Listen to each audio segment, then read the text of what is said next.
তবে আমি মনে করি যে আমাদের নোয়াখালীতে সকাল থেকে আমরা ইনশাল্লাহ ভালো পরিবেশ এখানে ভোট দেওয়ার জন্য এবং এখানে নির্বিশেষে সবাই ভোট দিচ্ছে। ধন্যবাদ আপনাকে। যেমনটি আপনারা শুনছেন, ত্রয়োদশ জাতীয় সংসদ নির্বাচন নোয়াখালী 4 সদর ও সুবর্ণচর আসনের। আমি এই মুহূর্তে আবারও ফিরেছি অরুণ চন্দ্র উচ্চ বিদ্যালয়ের এই ভোট কেন্দ্রে। সকাল থেকে শান্তিপূর্ণভাবে এই ভোট কেন্দ্রে সাধারণ মানুষ তাদের ভোটাধিকার প্রয়োগ করেছে, সেই সাথে প্রয়োগ করেছে গণভোট। গণভোটে সংস্কারের লক্ষ্যে অধিকাংশ ভোটার তাদের হাঁ দিয়ে তাদের মতামত প্রকাশ করেছে, এমনই তথ্য জানা গেছে। নির্বাচনের ভোটাধিকার প্রয়োগের প্রায় শেষ সময়ে অপেক্ষা করছি, আর মাত্র প্রায় আধা ঘন্টা বাকি। শেষ সময়ে এখানকার বিভিন্ন দলের নেতাকর্মীদের বেশ উপস্থিতি লক্ষ্য করা যাচ্ছে। এই সংসদীয় আসনে মূল প্রার্থী প্রতিদ্বন্দ্বিতা করছেন মোহাম্মদ শাহজাহান ধানের শেষ প্রতীকে এবং ইসাক খন্দকার দাড়িপাল্লা প্রতীকে। এই দুজনের মধ্যে মূলত মূল প্রতিদ্বন্দ্বিতা হচ্ছে। আমরা এই মুহূর্তে কথা বলছি এখানে অবস্থানরত ভোটার এবং স্থানীয় বিভিন্ন দলের নেতাকর্মীদের সাথে। শুধু আমাদের সাথে আছেন যুব দলের সাধারণ সম্পাদক নুরুল আমিন খান। কি অবস্থা এখানকার নির্বাচন পরিস্থিতি? জি, আমাদের বিশেষ করে নোয়াখালীতে প্রায় সবগুলো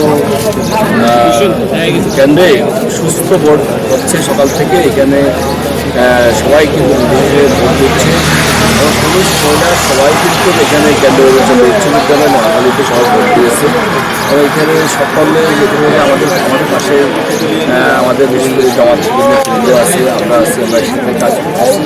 এখানে আমাদের কোনো সমস্যা নাই এবং ভোটের আমরা মনে করি আমরা আশা করতেছি যে আমাদের বিদ্যালয়ে বিপুলপুরের মধ্যে দিয়ে তারা শেষের দিকে বিজয় অর্জন করবে বলে আমাদের বিশ্বাস।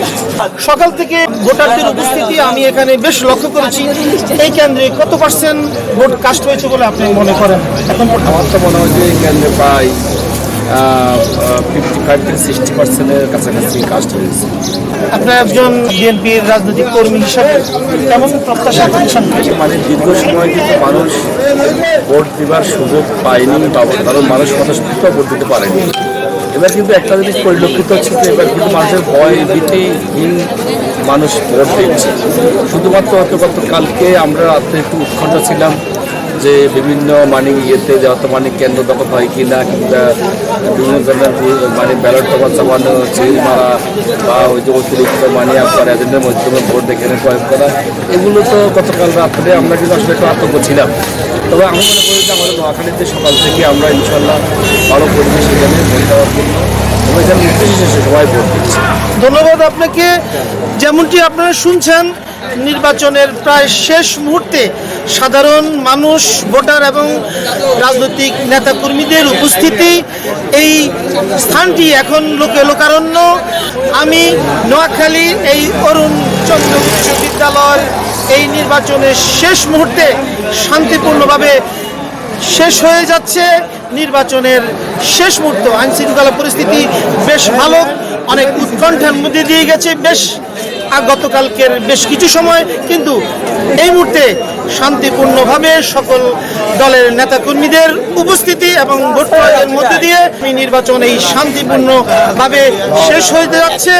সেই সাথে জাতীয় নির্বাচনের পাশাপাশি সংস্কারের হাবুটের মাধ্যমে জয়যুক্ত করবেন এমনই সাধারণ মানুষের ধারণা। নোয়াখালী অরুণ চন্দ্র উচ্চ বিদ্যালয়ের এই ভোট কেন্দ্রের সামনে থেকে এই মুহূর্তে বিদায় নিচ্ছি। আমি রানা, মেঘনা 24।